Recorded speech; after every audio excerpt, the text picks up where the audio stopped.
Good morning and welcome to part one of AOPEN's webinar series on Chrome OS. I'm your host, Jim Hoey, and to my left is Chris McLaughlin, Strategy and Solutions Manager at Google. Thanks for joining us, Chris. Thanks for having me, Jim. So for the first 25 minutes of this webinar, we'll discuss what is Chrome OS. We'll touch upon the benefits of developing on Chrome and provide an example of a fully integrated Chrome solution. For the last 10 minutes, we'll have a Q&A session. So let's get started. What makes Chrome unique? Right, so Chrome OS is really a paradigm shift in enterprise computing. As we embarked on this journey of developing Chrome OS, we set four fundamental design principles that focused on 10x improvements in speed, simplicity, security, and shareability. So those are really the core pillars of Chrome OS. So let's dive into that first pillar. What is speed? Sure. So when we talk about speed, really what we're talking about is fast out of the box and faster over time with regular updates. I'm sure you've noticed this, Jim, that the thing that most people notice when they first open up a Chrome device is it's super fast. Well, how fast is it? As a benchmark, they boot up in less than 10 seconds. And with traditional laptops, boot time can take up to 3 minutes or more, even for a new enterprise device. And that 3 minutes can double, can even sometimes triple in the course of 6 to 12 months. And that turns into a huge productivity killer that really frustrates your users. So it's a pretty lightweight OS. How is it able to boot in 10 seconds? Yeah, so it's really because we started with a clean slate without the technical baggage of legacy operating systems. Chrome devices simply don't have a number of the programs and processes that drag down boot time and overall performance. So the second pillar is simplicity. What does that mean? Yeah, so simplicity is our number two design principle. And for us, it really means a couple things. It means an intuitive user experience. It means ease of management. And it really just comes down to removing technological barriers. You know, when we looked at the old paradigm, we saw lots of complexity, both for users and for IT. Do you have any examples of complexity? Yeah, so I guess one that's really familiar is I think about the hassle of replacing a broken or lost or stolen PC, right? You have to deal with the backups. You have to deal with oftentimes lost data. And with Chrome devices, things just work. As soon as you log in, your profile, your apps, your bookmarks, your settings, all that stuff is automatically synced. And as you're working, everything's being automatically backed up into the cloud. So, if we go back to that example of, what happens when my device is broken or stolen, it's completely different with Chrome. You can go to your IT help desk, you can get your new device, you can even get a loaner device, and as soon as you log in, you haven't even lost a single keystroke of work. So it seems like it makes it simpler for IT. How simple? Yeah, exactly. So it's not just the simplicity of that user experience. It's much easier to administer as well. And for IT admins, Chrome, administering Chrome devices is not a specialized skill set. And in a lot of cases, it's actually not even a full-time job. With a few clicks, you can push out apps, you can push out policies, really any setting to your users and to your devices in an instant. So let's move over into the third pillar of security. How secure is Chrome? So when we talk about Chrome security, for us, it means security by default and security, having defense at multiple levels. When we talk about those multiple levels, like because Chrome is built in the cloud, it does have that security by default, but that really actually extends all the way down to the device level. We have hardware-based security. We have a TPM chip that makes sure that the version of the OS you're running on is not corrupted. And every level of Chrome security comes standard, right? This is not an add-on. It's out of the box. You don't have to deal with antivirus and other legacy software. So then the fourth pillar, shareability. How does it enable shareability? Right. So it's really all about this notion of cloud-based user profiles. So the beauty of Chrome is that login-based profiles are stored in the cloud. which means, if you log into any Chrome device, like for example, if you and I switched devices and logged into our respective accounts, everything would be exactly the same. All of your apps, all of your work, all of your data would be immediately accessible to you. So I could use this at work, go home, use my Chromebook at home. And there's no difference. The only difference is the hardware itself. When we think about the advantage of shareability, if you consider shift workers, for example, someone who works at a retail store, in the back office or something like that, somebody who works at a call center, it really, each user can just simply log into the device and have all their preferences appear. And because of Chrome security, that next user can log in, and there's no risk of compromising the privacy or the security of anybody who's used the device previously. So let's talk about that a little bit in the enterprise space. How is it different? Right. So this is a really common question because any Chrome OS device can be used by either a consumer or somebody in an enterprise setting. The OS is the same. The thing that really differentiates enterprise use of Chrome OS is what we call CDM, or Chrome Device Management Console, and this is a web-based console that allows IT professionals to push policies to their fleet of devices. And we have over 220 policies, and it really lets you do a few things. It lets you control who can use these devices. It lets you control what users can do on the devices. And a little bit more nuanced, it lets you control the mode of interaction with the devices. And what I mean by that is, you can have someone who is a logged in user on a device, right? You can set up that device so that you or I can log in. You can also lock it down into what we call kiosk mode. So you can have basically a single app running on that device, and that's the only way that an end user can interact with it. So these things, along with 24/7 support and access to Google's customer team, that's really what differentiates a consumer Chrome versus enterprise Chrome. So let's talk a little bit about kiosk mode, because in an enterprise environment, the single application on an endpoint is pretty critical, and developing upon that. That's, again, one of the policies I'm assuming that you set in CDM. So let's talk about a little bit about kiosk mode. Sure. So kiosk mode it's an enormously popular and quite powerful feature of Chrome OS in the enterprise. Admins can basically force install apps that they want to lock down into a full screen mode, and turn that into an immersive digital sign or a kiosk that a user can interact with. And they can configure device properties using a feature that we call public sessions, and that allows guests to just seamlessly use this device without logging in, and that's really the difference. And this also allows them to privately and securely use the session. What makes them private and secure? So that really comes down to the fact that all the data is removed after someone interacts with the device in kiosk mode, and let's say even the user forgets to sign out at the end of it, or forgets to click the end session button. We can set it up so that the session is automatically ended on idle.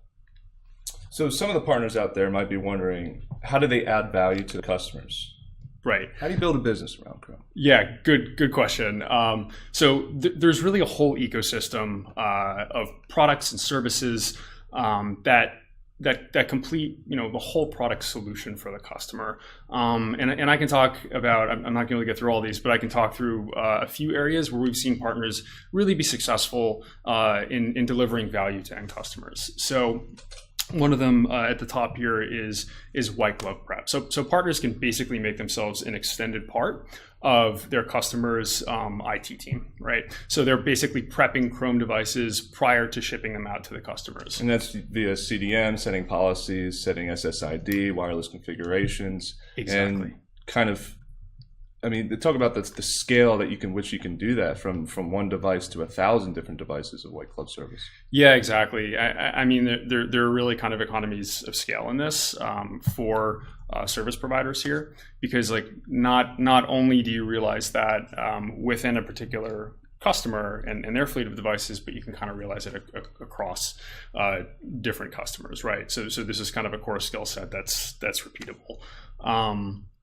And kind of off the back of that, you have consulting and deployment services. For a lot of customers, even though they are eventually getting to a much more efficient end state, Chrome is a paradigm shift for them, right? And so they need things like solution delivery, assistance with architecture, staff augmentation, integration, all that change management stuff that goes along with any major IT change. Content design and app development. We just talked about signage and kiosk. In particular, for that, there's opportunity to design the content, develop the apps, manage the apps, and we even have some partners who sell already configured third-party CMS packages. So you don't have to do that yourself, but you can be a seller of those services. There are things like infrastructure development, right? Think about like site survey, access points, hardware and software upgrades that often go along again with that IT paradigm shift. And I already mentioned content design and app development, but there are really specialized services around some of our package solutions, like meeting rooms and kiosks and digital signage solutions. And again, like beyond just the app design and development, you also have things like, think about like custom enclosures for kiosks or integration services around that. And then finally, to kind of wrap this, there's a lot here, and we can follow up with anyone who wants to explore this in more depth. But to wrap this up, we see a lot of ongoing support and managed services.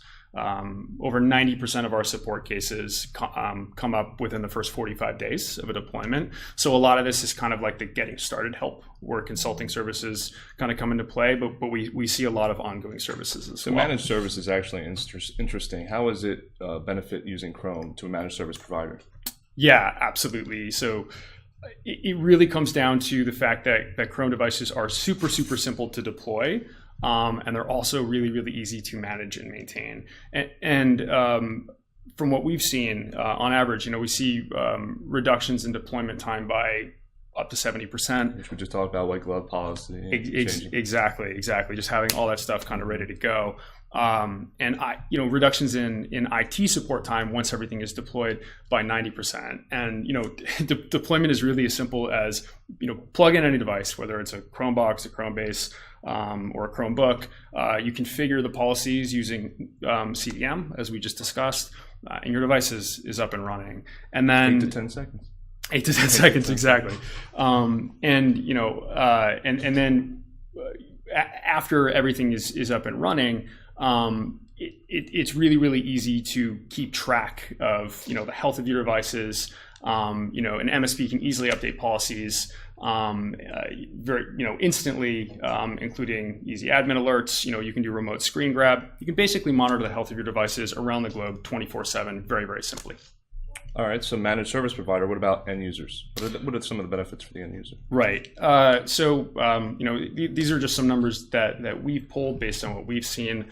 All these features we just talked about, including the deployment benefits and the management benefits, they basically dramatically lower the total cost of ownership, not just for the MSP, but for the end customer. The reduction, and I think this is kind of a common misconception about Chrome, the reduction is not really about cheaper hardware or cheaper software. It's really about reducing the overall overhead associated with operating these devices over time, right?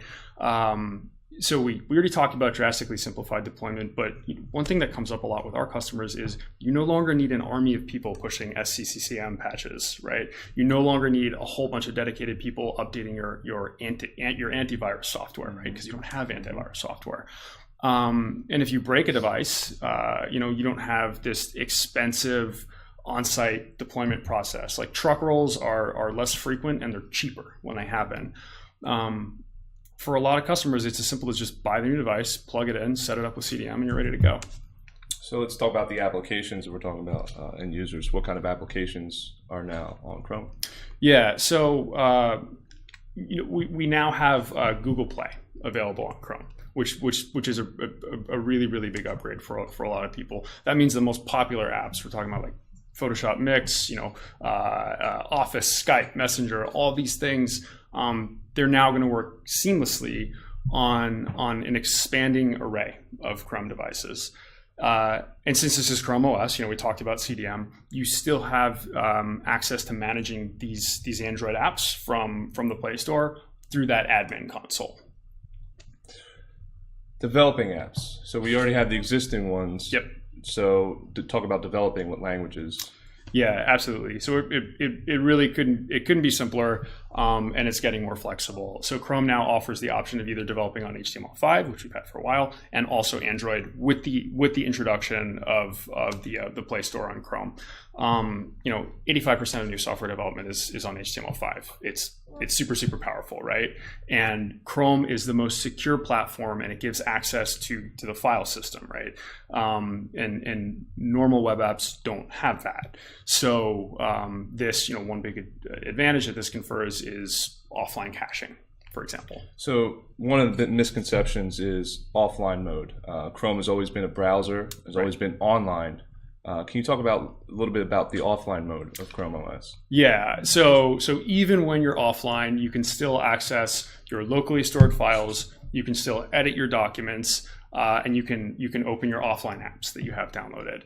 If you have Google Drive, you can access your Google Drive content automatically, and you can keep the most important information stored on your local hard drive, right?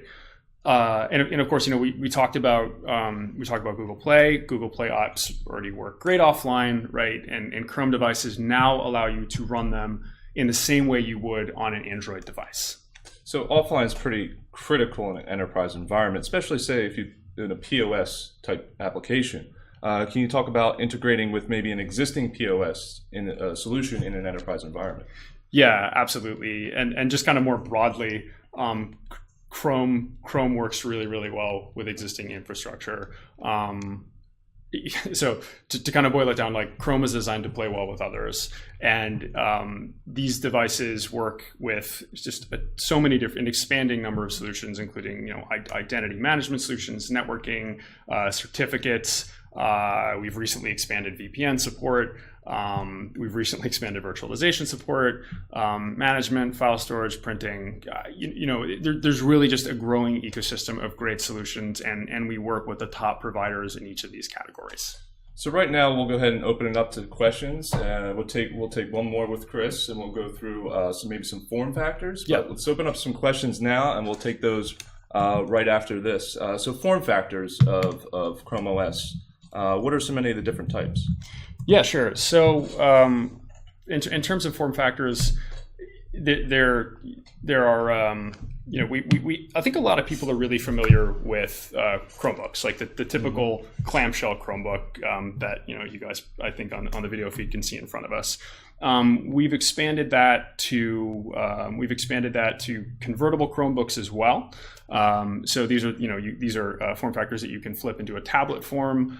We have them in a variety of different sizes, and then we have what we call our purpose-built devices, right? And this is a lot of where AOPEN plays. And so you can think about, we talked about signage and kiosk. We have a range of flexible devices from commercial grade touchscreen all-in-ones that we see in signage solutions a lot, and commercial Chrome boxes like the one we have sitting right in front of us. What do you see these customers using? I mean, you just talked about digital signage, all-in-one, kiosks. Right. Where do you see more applications with these type of devices? Yeah, so the short answer is everywhere. But there are a couple of, I guess, sort of verticals and use cases I'll point out where we've seen a lot of success, especially recently with the proliferation of these new form factors. So we talked about how easy it is for Chrome to be shared between users. So a big one is if you think about like a shared workstation, like a backroom device or kiosk for employees in sectors like retail, restaurants, manufacturing. Basically anywhere where you have most of your workers in distributed locations away from headquarters, where you don't have access to IT support, at the drop of a hat. That's really where Chrome it just really pulls away from a lot of other solutions. There are more specialized sort of niche implementations. Video conferencing is a good example. We have a solution called Chromebox and Chromebase for Meetings that works seamlessly with Google Hangouts if you are already a G Suite customer. And another area where we see a lot of success and a lot of demand is customer-facing kiosks and signage, right? Including implementations like, think about like a product finder or a menu board or, self-service checkout. And of course, AOPEN has a lot of great customer success stories in that space. So let's talk about that right now. Famous Fish is a quick service restaurant that was looking to enhance their customers' experience using digital technology. So AOPEN, Nuon, and Google partnered to create a fully integrated Chrome OS solution. With a mixture of AOPEN's Chromebox commercial and Chrome-based commercial, it focused on 3 components. And what we just talked about: digital menu boards, self-service kiosks, and back-of-house bump screens. They wanted a fully integrated solution with their existing POS system, again, enterprise, existing integration. The self-service kiosks and digital menu boards needed to communicate seamlessly. This would allow them to dynamically update their pricing, remove out-of-stock items, and push expiring items to the top of the menu. Famous Fish reported significant returns using Chrome OS solution. The average transaction value was 28.7% higher because customers had the autonomy and time to consider their purchase. Don't forget about operationally. The Chrome Device Management Console made it easier to manage all the devices from a centralized location and without the need of a substantial IT department. So you can read more about this QSR commercial solution on the Google Cloud official blog at the link at the bottom of your screen, or contact us at info@aopen.com. I'd like to thank everyone for attending part 1 of AOPEN's webinar series on Chrome OS. Please register for part 2, 3, and 4 at aopen.com/us/webinar, or for more information, email us at info@aopen.com. So let's move to the Q&A session of the webinar. We'll take about 10 minutes to answer any questions that you might have, and we'll try to get as many as possible. Let's look. Yeah, I could probably just grab the first one Sure. here. So the question is, my CMS is already in the Google Play Store for Android. Should I rewrite it for Chrome and put it in the Chrome Web Store? Short answer is you don't really have to do that.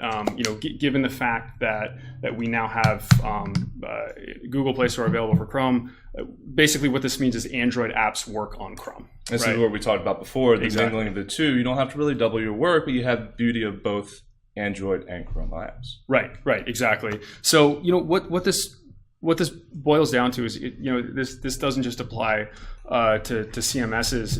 It applies to anyone who either has an Android app, has any Android or tablet or smartphone form factors in their ecosystem. The beauty of this is that you can basically write the app once, push it out to any form factor, and then just manage it in a very, very simple way. So communicating across all devices, like you said, tablet.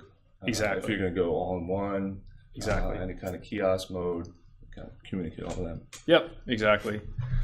Next question. So we'll well, how does Chrome actually make my deployment easier? So I guess you can answer this from the perspective of either an end customer or I'm not sure if this is from a managed service provider. And from scale to, from again, like we said, 1 to Right. thousands of devices, Right. CDM. Exactly. CDM. So it's easier because one, we talked about how easy it is to deploy, right? In terms of just simplicity, like it doesn't require a truck roll the way a lot of or just like on-site IT expertise. On-site. Yeah, Mm-hmm. and if you have distributed locations, this is where this especially gets more efficient. If you're in the CMS space, or not in the CMS space, if you're in the managed services space, again, this is where these white glove services really come into effect. Where these devices, you mentioned the kind of scale effect. These devices can be configured once, all in a batch, and sent out, and of course, ongoing maintenance is easier as well.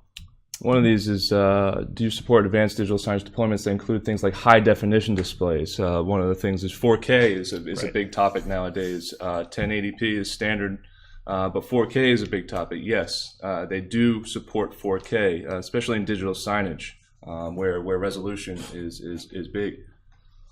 Yeah, and third-party peripherals are also supported, right? So for more complex hardware, sometimes we need custom drivers.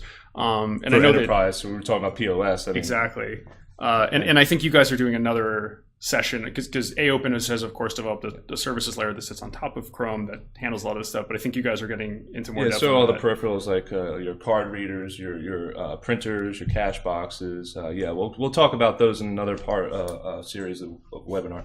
But yeah, that's exactly what an enterprise solution would need in that situation. Right.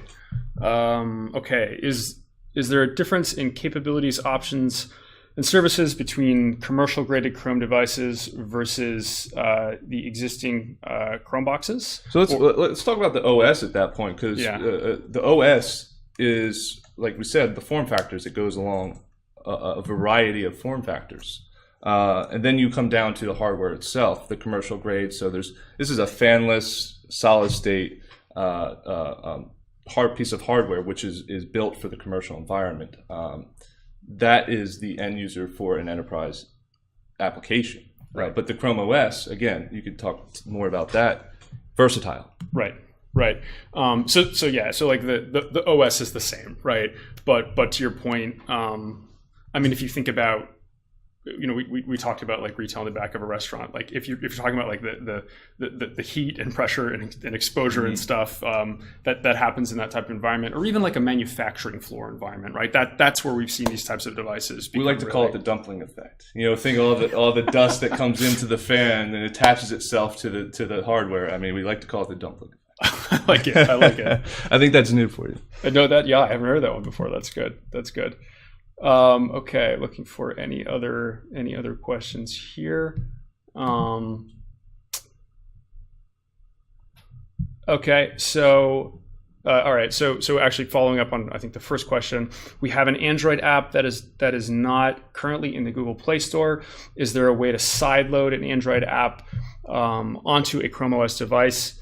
As of today, this is blocked due to security reasons. But we can actually follow up on this after with the specific asker of this question in terms of what that's going to look like in the future and how we can solve that. And I think where have the other resellers managed? Okay. So where have other resellers and managed service providers seen a cost advantage by going to Chrome? And we touched upon that. It's just ease of deployment and on-site services. Yep. You don't have to visit a site or a store as often, nor do you need to send out an IT specific employee to just plug in the box. Yeah. We have some stats that I can't quote the exact numbers because they aren't released quite yet, but we looked at the number of actually truck rolls that had to happen for a particular customer who had distributed locations, and I can say it's substantially lower. and then look at the actual cost per truck roll, and again that's substantially lower because the complexity of the fix is much lower. For the most part, it was literally just ripping and replacing the device and setting it up remotely via CDM. So you don't have to deal with these more complex fixes that involve legacy infrastructure and things like that. You're also white gloving it before you even ship it. That's right. But when it gets there, it's already ready just to plug in. Yeah. It's a matter of just swapping out the unit. Yep. Exactly. Okay, so is there a support team? You see this one? Is there a support team that we can work with to develop the application on the Chrome devices? Both AOPEN and Google can help you with that. You could reach us at info@aopen.com. Reach us directly. We could help you transition over to Chrome OS and answer any questions that you might have that we haven't gotten to in this Q&A session. Got it. Maybe we have time for one or so more. How are the costs different for a single app? All right, so they're talking about CDM licenses. Yeah, exactly. So perpetual versus kiosk mode. I think perpetual versus annual versus kiosk mode. So So the question is really around someone who uses all the functionality. So there are a few different tiers of CDM licenses. You mentioned the perpetual license; it's a $150 license. We have an annual license, which is full CDM, right? So that means you can use logged in mode, you can be a signed in user, or you can use kiosk mode. That one is $50 a year. And then finally, we mentioned single app kiosk mode. If you know that for a particular device or fleet of devices that it's literally just going to be running one app all the time, we have a discounted SKU for that called single app kiosk, and that's $30 per year. And then looks like. And then where can we purchase those Chrome CDM licenses? You can go to AOPEN or any Chrome reseller at that point. And we have a two-tier distribution model, so Google does not directly sell them. It's sold through our partners, our resellers. Okay. I think we're just about at. Do you want to? I think we can probably wrap it. Yeah. So if we haven't gotten to any questions in this Q&A session that you might have, please again contact us at info@aopen.com. I'd like to thank Chris. Thank you very much for joining us. Thanks. I really appreciate Thanks for having it. me, Jim. And thank you everyone else for taking the time out of their day to join us at this webinar. Have a great afternoon. Thanks a lot.